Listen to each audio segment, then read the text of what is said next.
niko na msaidizi, principal assistant, ambaye anaelewa kazi yake. Kama ilikuwa ule jamaa mwingine.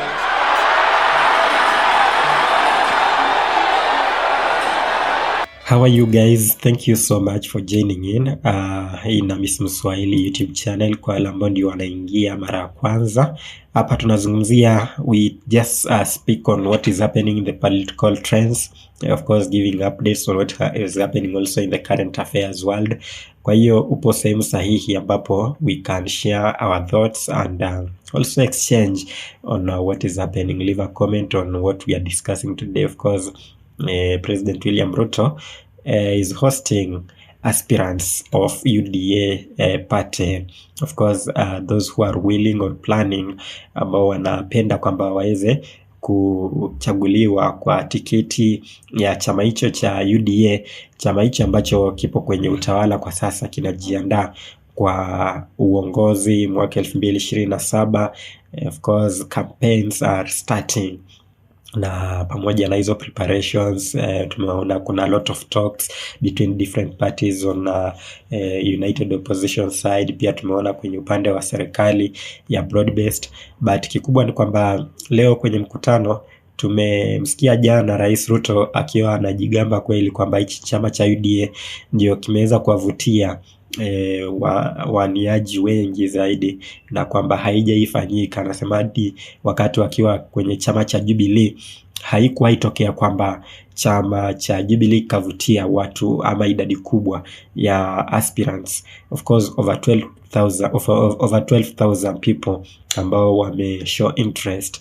Miongoni mwa watu ambao nimewaona kwenye huo mkutano pamoja tu na viongozi wa chama cha UDA, pia nimeona aliyekuwa waziri Moses Kuria. Juzi tumemzungumzia kwamba ametangaza kuwania kiti cha ubunge Gatundu South. Kwa hiyo pia amekuwa kwenye huo mkutano na vitu vingi vimezungumziwa, lakini nimemwona pia rais akitaja kwamba ana bahati sana kuweza kumtimua Rigathi Gachagua. Of course, where UDA has anything or any conversation, hawezi kosa kuzungumzia upinzani pamoja na Rigathi Gachagua ambaye anaonyesha nguvu kubwa sana katika side ya upinzani.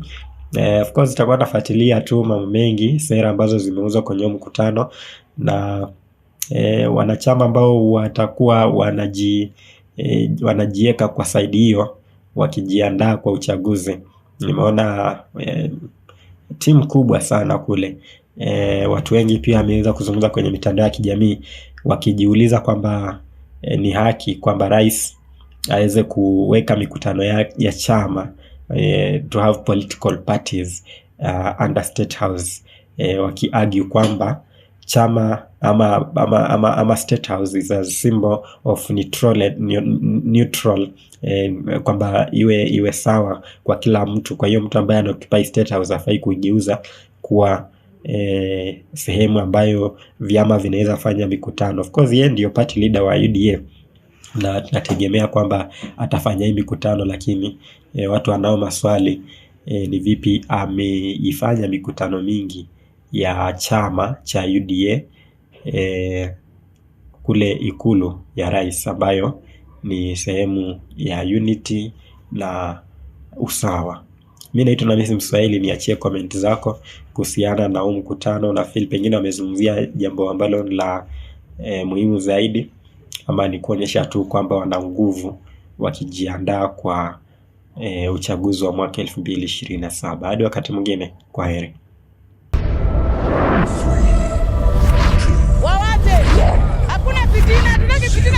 A place that people can enjoy, a place where enterprise can grow. Be busy in our work as leaders, are also busy executing their mandate. These are the teachers that mark all these exams once they are administered. Keep the noise away. I can submit without fear of contradiction that so far it is working.